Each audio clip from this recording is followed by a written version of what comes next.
Among the sufferings of birth, old age, sickness, and death in the human realm, we have completed the suffering of birth. Today, we will move on to the suffering of old age. The suffering of old age.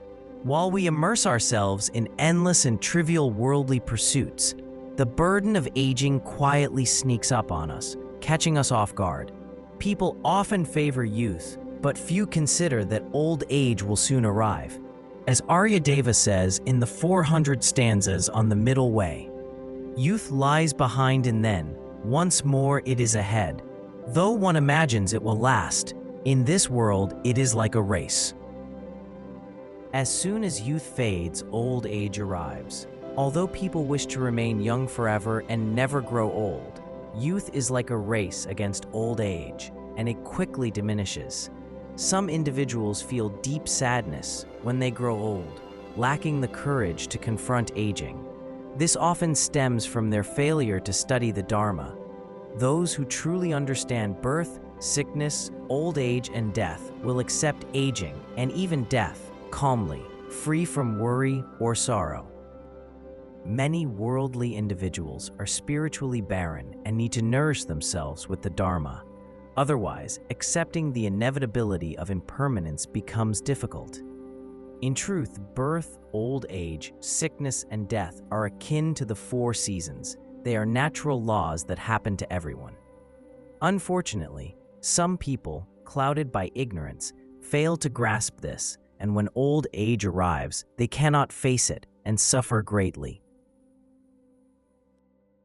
Therefore, everyone should understand the principle of impermanence. As stated in the verse for advising the world, gradually, as our skin wrinkles and our hair turns gray, we notice how our steps become weak and unsteady.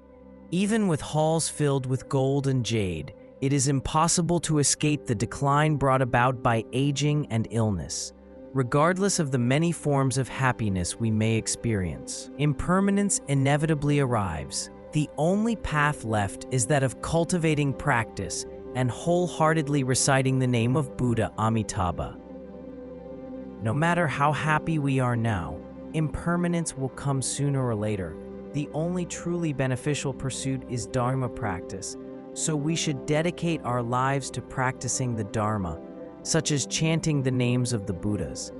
By doing so, we live a meaningful and fruitful life. Each of us has the responsibility to carry forward the Dharma, so we should share Buddhist teachings and essence with people from various backgrounds.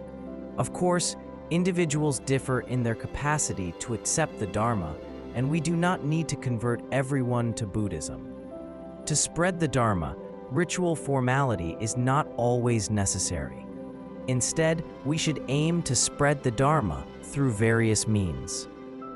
As long as people have learned the Dharma, they will face old age calmly, understanding that aging is a natural part of life. They may even feel joy, saying, "Oh, now that I am getting old, am I still greedy, angry, and ignorant? I have been living my life upholding pure precepts and perfecting my practice, and in the end, I will surely go to the land of great bliss." Therefore, for those who have attained certain states of practice, everything, including birth, old age, sickness, and death, can be transformed into happiness. In contrast, an elderly person who has never studied the Dharma may become mentally weary with aging, even if their children buy them a house, hire a caretaker, and provide a wide variety of food and drink. Thus, what the elderly need most is the Dharma. If an older person's heart finds a home and they understand the importance of practicing the Dharma while grasping its fundamental teachings, they will always wear a smile, even in the absence of material wealth. Hence, it is essential to guide the elderly in studying the Dharma, as it offers them far greater benefits than monetary gifts. So what is the suffering of old age? As we age, our bodies gradually lose vitality. No matter how delicious our food may be, we may struggle to digest it. we lose the appetite for the foods we once enjoyed in our youth. According to medical science, our digestive system is considered healthy when there is a balance between beneficial and harmful gut bacteria. Starting around the age of 60, it is common to experience gastrointestinal discomfort. This occurs because our digestive system undergoes changes as we age, leading to a decline in the intestinal environment. Consequently, it is no longer optimal for beneficial gut bacteria to thrive. As a result, the number of beneficial bacteria gradually decreases each year, and many individuals begin to have difficulty digesting food. As we age, our intrinsic eye muscles weaken, our eyes begin to struggle with focusing, and our vision loses sharpness. We can no longer see small or distant objects clearly. In fact, our eyesight starts to deteriorate after the age of 40, making it difficult to see things up close. Because this is universal, an elderly person should not complain, saying, "I could see everything when I was young. Why can't I see clearly now? Now I have to use a magnifier to read word by word." Om Mani Padme Hung She. When I first came to La Rungar, an elderly lama from Shinlong County lived next door. He practiced with great diligence. Throughout the year, he would rise early every morning to chant prayers. Sometimes I would wake up to the sound of his chanting. His eyesight was poor, so during puja or tsok offerings, he would recite the prayers with the aid of a large magnifier. He has already passed into parinirvana. Many senior practitioners at La Rungar are similar. They would say, "My other senses still function well, but not my eyes. I have blurred vision now and can only see cabbage and nothing else. I am joking here, I made this up." Our hearing begins to deteriorate, making it more difficult to accurately differentiate between sounds and speech. The human inner ear contains tiny hair cells that convert sound vibrations from the surrounding environment into electrical impulses. These impulses are then transmitted to the brain through sensory nerves, enabling us to hear. However, as we age, the number of these hair cells, which are responsible for detecting sound, decreases. Consequently, it becomes more challenging for us to hear, potentially leading to age-related deafness. Here, let's skip the descriptions of the 5 sensory faculties in Treasury of Abhidharma. The perspectives on the 5 sense organs from the Sarvastivadana and Sautrantika schools differ, but I will not elaborate on those differences here. Today, the otolaryngology and ophthalmology departments of hospitals often receive many seniors seeking help, saying, "Dear doctor, please help me see and hear clearly." However, this is not realistic. Your machine, composed of the 4 great elements, is now worn and aged, so it cannot return to its previous state, no matter what, unless your body undergoes a complete makeover or you are reborn as a second you, like a tulku. As we age, our tongues lose the ability to fully taste the food and drink we consume, and we struggle to articulate clearly what we wish to say. The reason we can distinguish flavors such as sour, sweet, bitter, or spicy is that there are many taste buds on the tongue which serve as taste receptors. An adult tongue has around 10,000 taste buds, but gradually this number decreases. Perhaps it is due to our overeating. The audience laughs. It is said that after the age of 60, only half of the taste buds remain, causing an elderly person's sense of taste to diminish when they eat. The other day, I cooked a dish and shared it with a senior. I asked him, "Is the meal delicious?" He replied, "It's fine." I asked again, "What does it taste like to you specifically?" He smacked his lips and said, "I cannot really tell, but it should be a fine taste." By a certain age, we will inevitably become like this. As our mental abilities decline, our memory falters, leading to confusion and forgetfulness. Some neuroscientists believe that age-associated memory impairment in cognitively healthy older people is related to changes at the synapse, also known as the neuronal junction, which is the site of transmission of electric nerve impulses between two neurons, or between a neuron and a gland or muscle cell. As we age, synaptic plasticity is impaired, resulting in the functional decline of the nervous system and cognitive decline. It is said that the human brain contains 100 billion neurons at birth. Unlike cognitively healthy older adults who do not lose a significant number of neurons, patients with Alzheimer's disease, Parkinson's disease, or other neurodegenerative disorders experience a substantial loss of neurons in their brains. Consequently, the cognitive capacities of these patients are severely impaired, a situation that worsens with age. A few eminent masters seem to exhibit no age-associated cognitive impairment. Their cognitive faculties remain vigorous, as if they are not aging at all. For example, before his parinirvana, the great Jigme Phuntsok Rinpoche, who was in his 70s, could still effortlessly recite a large number of scriptural citations from sutras and shastras at will, while teaching the words of my perfect teacher and the Mahayana Uttaratantra Shastra. A government official who is not a Buddhist heard his teaching on the radio and was very surprised. The official exclaimed, "Ah, a master in his 70s can recite so many verses by heart. This is amazing." Minling Terchen Gyurmi Dorje, 1646 to 1714, was over 70 years old when he wrote the Ascertaining the Three Vows. In the conclusion section of his work, he wrote, "Although I am aged and my physical body weakens, my wisdom grows more and more." Recently, I heard the teaching of an eminent master.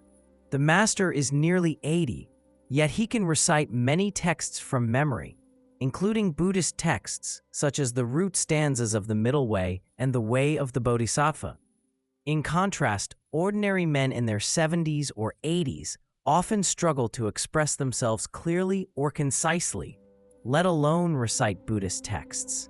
Thus, some senior Buddhist practitioners are truly remarkable in their cognitive capacities, thanks to the blessings of all Buddhas and Bodhisattvas, especially Manjushri and Avalokiteshvara.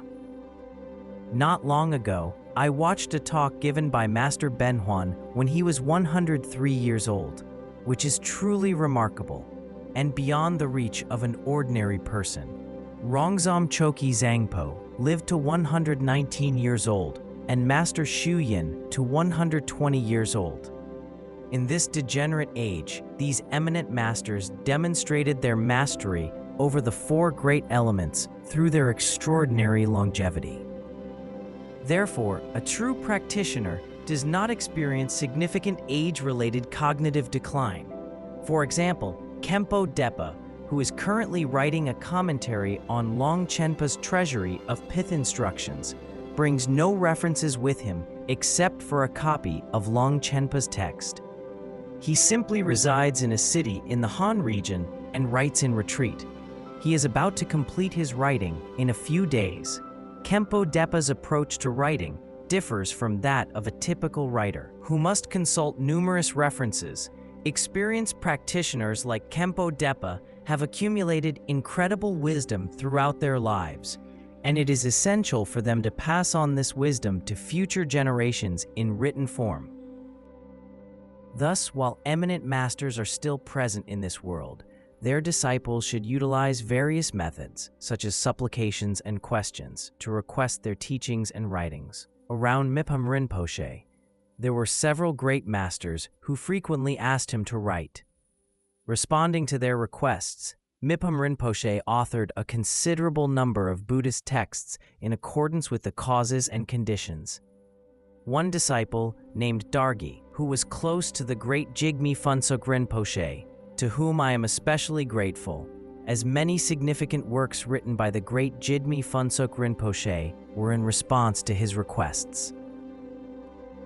Therefore, it is very necessary to request teaching and writing from the gurus. Otherwise, once they leave this world, their wisdom may not be passed on to future generations, which would be truly regrettable.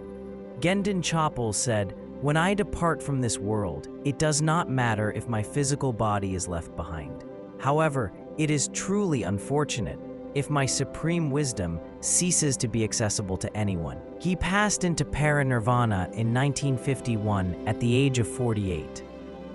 Gendon Chopal was a prominent Buddhist scholar and practitioner, and while his works are not abundant in quantity, they are well recognized in the Buddhist world.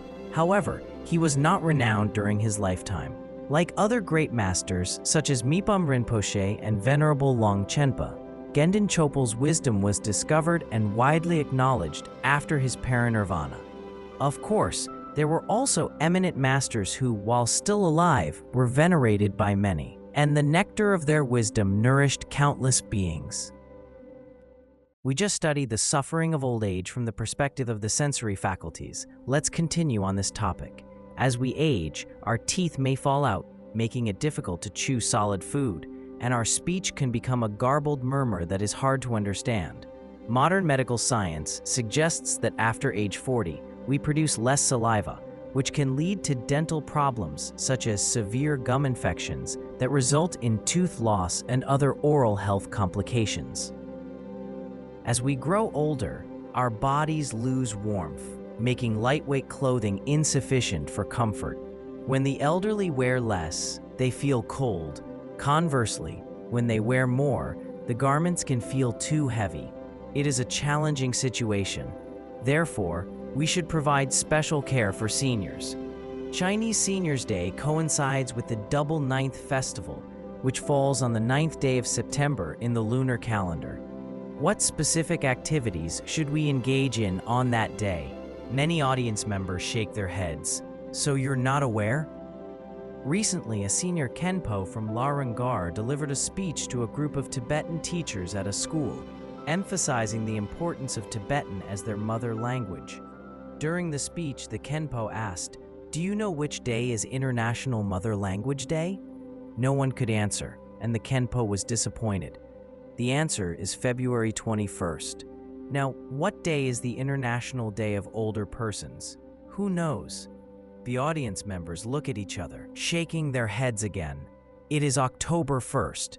In 1990, the United Nations General Assembly voted to establish October 1st as the International Day of Older Persons, as recorded in Resolution 45/106.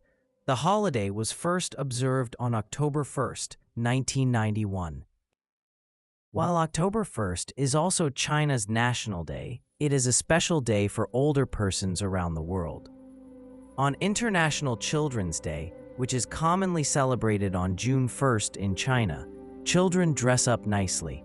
Therefore, on October 1st, I hope all seniors will diligently recite the name of Amitabha, all right? As we grow old, the condition of our skin, hair, and bones begins to deteriorate. While we still crave pleasure and enjoyment, our energy wanes.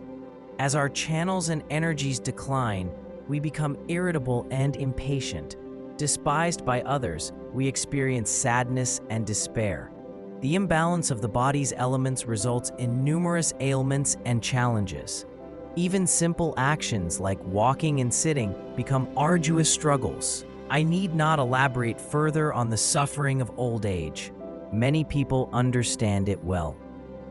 Next is a story about Milarepa, also known as Venerable Milarepa, which further illustrates the suffering of old age. Once, Milarepa was heading to the hermitage on a snow-capped mountain during the autumn harvest period. He encountered a girl around 15 years old who exhibited all the signs of a Dakini and was leading villagers to harvest crops.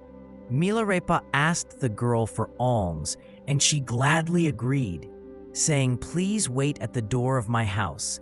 I will be back shortly." Following her instructions, Milarepa walked to her house and pushed open the door. When the door opened slightly, an old lady suddenly jumped out from inside, brandishing a handful of ashes, and yelled, "You poor vagabond yogi, You beg for milk and butter in summer and grain in winter. Now that you see no one at home, you want to steal the jewelry of my daughters and daughters-in-law, don't you?" The old woman was about to throw the ashes in his face. Milarepa calmly replied, "Old lady, please wait a moment. Allow me to sing you a song, and you may throw ashes at me afterward." He then sang a Vajra song, explaining the suffering of old age and urging her to practice the Dharma diligently. After the song, the old woman developed great faith. She confessed all her past misdeeds in front of Milarepa, and the ashes fell from her fingers to the floor. Shortly afterward, the young girl returned, listened to Milarepa's teachings, offered him a generous amount of food, and became his disciple. Here is an excerpt from the Vajra song, which along with Patrul Rinpoche's explanation, describes the suffering of old age. Milarepa sings, 1. You rise to your feet as if pulling a peg from the ground. 2. You creep along as if stalking a bird. 3. You sit down like a sack being dropped. When these three things come together, Granny, you become a frail old woman with your illusory body fading away. In old age, standing up becomes a challenge that we can no longer accomplish in a single smooth motion. We need to press both hands against the floor, as if we were struggling to pull a peg from solid ground. Some older Sangha members take a long time to put on their shoes after class. While the younger members have already left, the older ones are still sitting there and find it difficult to get up. This is also true for elderly individuals in other situations, such as walking or going to the toilet. Many young people do not understand why the elderly move so slowly, but this is beyond their control as aging brings these changes. When we walk, we tend to hunch over at the waist, unable to lift our heads. Moving our feet quickly is beyond us, so we shuffle cautiously, like a child carefully stalking a bird. There is a specialized class for older Dharma practitioners at Larangar. This arrangement is beneficial because it allows senior practitioners to share similar thoughts, preferences, and experiences. Otherwise, if they were in the same class with children and young people, these seniors might inadvertently be knocked to the ground by the energetic youths after class. The other day, I happened to see the elderly finishing their class, and each of them appeared quite happy. One class member asked, "What did the Dharma teacher teach today?" Another member replied, "I do not know. I cannot hear well. I just sat in the class doing nothing." In old age, our arm and leg joints may be so severely arthritic that we cannot lower ourselves into a seat gently. Instead, we collapse all at once under our own weight, like a sack dropping when its sling gives way. When the elderly sit, they may struggle to do so gently due to unbearable pain in their joints. Sometimes they attempt to sit slowly with the aid of a walking stick, but in the end, they can no longer support their body weight and fall to the ground like a heavy sack being dropped. However, some children also sit in this manner. During the 2004 teaching of the words of my perfect teacher, at the moment I was teaching this paragraph, a young nun named Sherab Tsok came and sat down close to me, resembling a heavy sack being dropped on the floor. My Dharma seat vibrated when she sat down. Now she sits gracefully, and I no longer see her settle down like a heavy sack. Milarepa also says, 1. From the outside, your skin sags and wrinkles. 2. From the inside, your bones protrude where flesh and blood have diminished. 3. In between, you become dull, deaf, blind, and dazed. When these three things come together, Granny, your face frowns with unsightly furrows. As our bodies deteriorate, our skin loses its firmness, becoming loose, while wrinkles spread across our faces and bodies. With reduced flesh and blood, our joints become more pronounced, and our cheekbones and other contours become visible beneath the skin. Our memory fades, leaving us forgetful and slow in thought. We struggle with hearing, sight, and mental clarity, often feeling lightheaded and disoriented. Many elderly people feel distressed when they notice changes in their physical appearance and cognitive abilities. In fact, they do not need to feel this way, as these changes are simply a part of nature. It is similar to autumn. No matter how much water and fertilizer we provide, a plant's flowers will inevitably wither. The same is true as a person ages. Therefore, we should allow nature to take its course, and there is no need for plastic surgery to restore youth.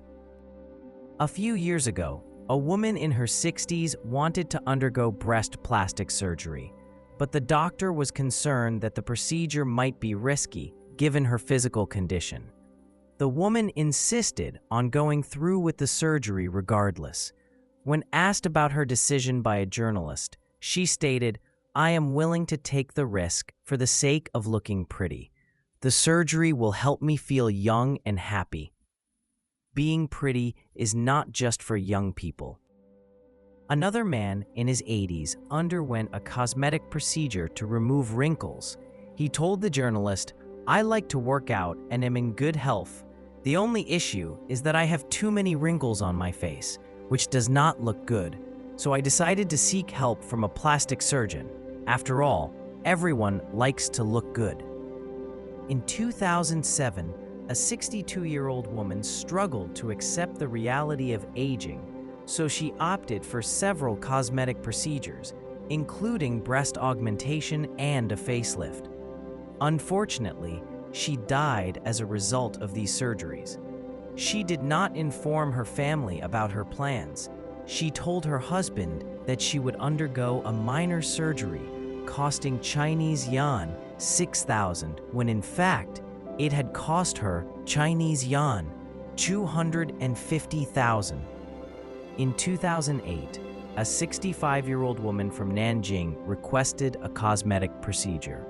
She told the plastic surgeon that her husband looked much younger after dyeing his hair black, and that when they went out together, she felt quite awkward and uncomfortable because she appeared older. After a long discussion with her husband, she decided to undergo a procedure to remove wrinkles. The surgeon was concerned that her body could not endure the medical procedure, but she insisted, stating that she was willing to take the risk. Many elderly individuals today do not understand the natural cycle of birth, aging, sickness, and death, and instead engage in futile pursuits, which is unwise. In fact, once old age arrives, there is nothing one can do to evade it. I know a wealthy elderly woman who was very pleased when those around her flattered her for appearing younger and prettier. In reality, those compliments were merely insincere praise. Nevertheless, this woman was willing to endure many painful cosmetic procedures in order to receive such compliments. Therefore, those who do not grasp the natural law of all phenomena often act in pitiable ways. As practitioners, we should deeply understand the realities of aging. When old age arrives and we experience its associated suffering, we will recognize it as simply the law of nature, which no one can escape. Regarding the suffering of old age, the Sutra of the Right Mindfulness of Dharma offers this description.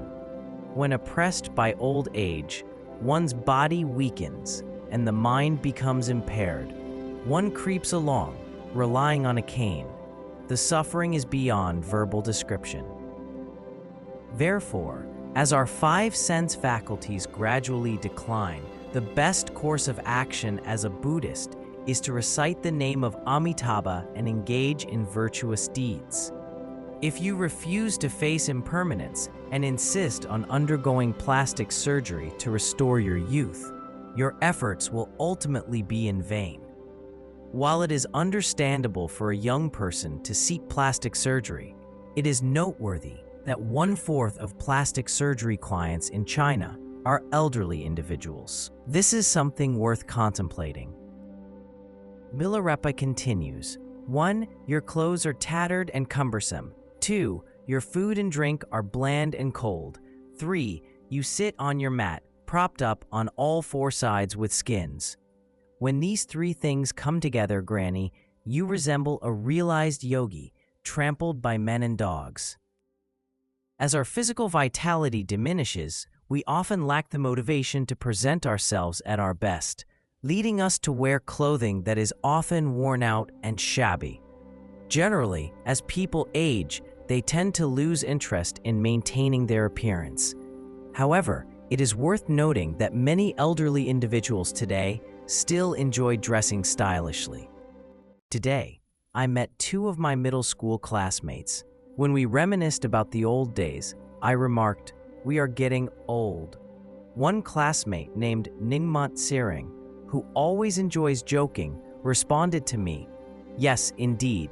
In the past, you were quite fond of dressing up."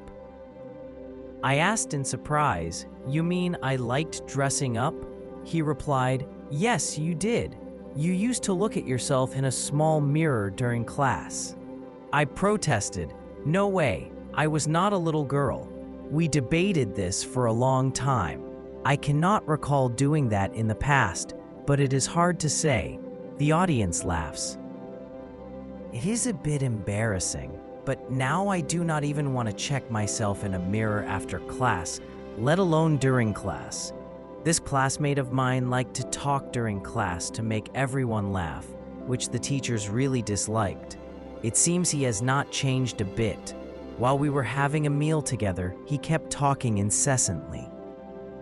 In old age, we eat leftovers without any sense of flavor. All the food we consume feels cold and tasteless. Our bodies feel sluggish and heavy, making even simple tasks seem impossible. We lean on support from all sides of the bed, unable to rise. The physical condition of an elderly person is incomparable to that of a young person. Therefore, if there are elderly individuals around us, we should take good care of them. For instance, we can provide better living facilities, allowing them to use the toilet or get out of bed more easily. These days, many elderly people experience not only physical degeneration, but also mental distress. When I visited some retirement homes, I noticed that the living conditions were quite good, but the seniors seemed lonely. If you find it hard to reflect on the challenges of old age, you can visit a retirement home to observe how the elderly eat and sleep. Then you will realize, oh, one day I will be like this too. Therefore, this practice is not difficult. In old age, our physical decline can lead to deep depression and immense mental anguish.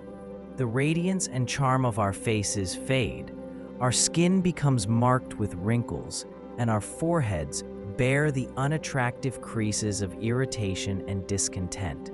Some elderly individuals like to boast about how beautiful or handsome they used to be, but no matter how much they brag, there is no longer any sign of beauty on their faces. Furthermore, they may begin to speak unclearly and walk unsteadily, which is quite different from when they were young. Additionally, it is stated in the Sutra on the 8 Teachers, think of this, as one ages, 100 illnesses will arise. As people age, they often suffer from various illnesses, low spirits, and mental distress. If someone helps them, they will be truly grateful. Therefore, I hope that if you can, you will provide various conveniences for the elderly. I have heard that the Dharma teachers in charge of senior classes at Larangar are very kind. They understand the needs of the elderly Dharma friends and fulfill their requests accordingly. When appointing Dharma teachers to senior classes, we intentionally choose individuals who possess qualities such as patience, perseverance, and compassion to ensure they can provide exceptional care for these senior Dharma friends and assist them in leading longer lives. The reason the Chongyang festival is observed on the 9th day of the 9th month in the lunar calendar is that 9, when pronounced in Chinese, sounds like forever. This festival, which honors the elderly, is also known as the Double Ninth Festival. Thus, the Double Ninth Festival conveys the idea of forever, symbolizing health and longevity. However, regardless of how positive this wish may be, the essential focus is to support the elderly in all aspects of life. At the same time, the elderly should recognize that their time in this world is limited. They should engage in the practice of transferring consciousness to prepare for the next life. Unfortunately, many individuals fail to grasp this reality and continue to lead deluded lives. They spend their days arguing with family members and complaining about everything and everyone. They express meaningless sentiments such as, "My son no longer cares about me," or "My daughter-in-law does not treat me well." It is truly a pitiful existence they lead. When we grow old, everyone looks down on us, and even if others trample on us, we cannot rise. We can no longer respond or resist. It is as though we have become realized yogis for whom there is no distinction between pure and impure. If a young person were to have someone step over their head, they would undoubtedly be furious and curse the person for their lack of attention. But as people age, they often lack the energy to argue, even when insulted. It seems they no longer distinguish between good and bad. However, before reaching that point, like the old ladies and the old man mentioned earlier, some individuals desperately cling to their youth, unaware that death is approaching, which is truly sad. Therefore, as practitioners, when we grow old, we must accept our age and not foolishly attempt to defy this natural law. If we can meditate on what has been said above, we are actually engaging in a very profound practice. In fact, a person's entire life, including youth, middle age, old age, and death, is filled with valuable material for our practice. If we can contemplate everything in this text, eventually recognizing principles such as impermanence and developing a firm and unwavering understanding of them, that is true Dharma practice. Treatise on the Foundation for Yoga Practitioners addresses 5 types of suffering of old age. 1. Physical appearance declines.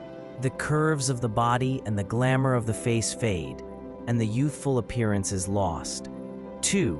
Physical strength weakens. The body, once full of vigor, becomes weak and frail with age. 3. Sense organs deteriorate. The eyes, ears, nose, and other senses no longer function as they once did. 4. Capacity to enjoy life diminishes. In the past, one could freely indulge in various pleasures. However, as one ages, the energy for enjoyment gradually wanes. 5. Lifespan decreases. The end of life approaches, and each day the length of life shortens. Except for realized practitioners and masters, no one can extend their lifespan by even a single day. In facing old age, practitioners respond very differently from worldly people. They can even use old age as a means to guide others onto the virtuous path. Japanese Zen master Ryokan, 1758 to 1831, dedicated himself to Dharma practice with unwavering diligence throughout his life. In his later years, a relative from his hometown approached him, expressing concern that the master's nephew was leading a reckless lifestyle of drinking and idleness. The relative asked Master Ryokan to hap the nephew with Dharma, and he agreed. The Zen master returned to his hometown. The nephew suspected that the master's unexpected arrival was meant to discipline him. But he still welcomed the master with great hospitality and invited him to stay overnight. To the nephew's surprise, the master did not scold him at all, as if he were unaware of his misdeeds. The next day, as the master was about to leave, he said to the nephew, "I am old. My hands always shake. Can you help me tie my shoelaces?" The nephew gladly obliged. Then the master said sincerely, "Thank you. Alas, I am so old that I can no longer do anything. I cannot even tie my shoelaces.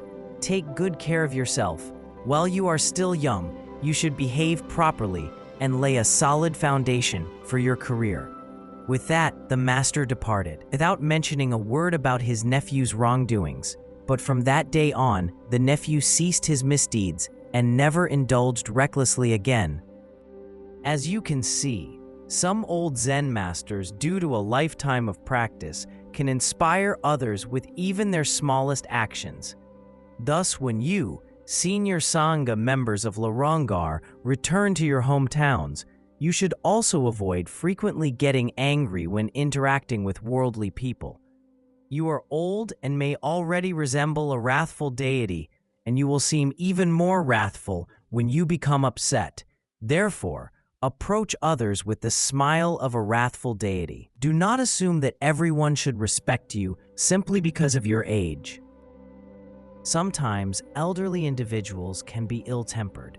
Even if they were once adept at managing their emotions, they may still lose their temper and frequently nag others as they age. As a result, people may hesitate to approach them. Therefore, senior practitioners should be mindful of this issue. If we wish to guide others along the path of Dharma in our later years, it is advisable to employ alternative methods rather than surrendering to a bad temper. In The Just King, Mipam Rinpoche stated, "No matter how prosperous a kingdom may be, old age, sickness, and death are experienced by everyone in common. How can anyone escape them?" The suffering of old age often feels unbearable, leading some of us to long for death as an escape. Yet, as death approaches, fear overtakes us, revealing a deep-seated dread of the very thing we once wished for. In this way, the anguish of old age mirrors the torment experienced by beings in the lower realms. In fact, once we begin to age, we should calmly accept old age. Do not be like those individuals who are 80 years old, but yearn to reclaim the life of a 40-year-old. This is simply impossible. Sakya Pandita also says, "People desire long life but hate old age. They fear old age and crave longevity. Such thoughts are nothing but the delusions of fools." Constantly desiring longevity and fearing aging are the delusions of fools. Therefore, one should not be overly foolish. Fearing old age is fundamentally futile. Instead, we should emulate those Tibetan practitioners who find joy in aging, even if we cannot be like them. We should not cling to the vain hope of prolonging our lifespan by pleading with the doctor, "Please, doctor, do not let me die. Do something so I can live to 100 years. This is unrealistic. Doctors cannot fulfill all our requests. Of course, everyone can pay lip service to aging. How will you actually confront old age as it approaches? It will depend on your state of practice. If you have attained certain states through Dharma practice, you will be able to handle it in real life.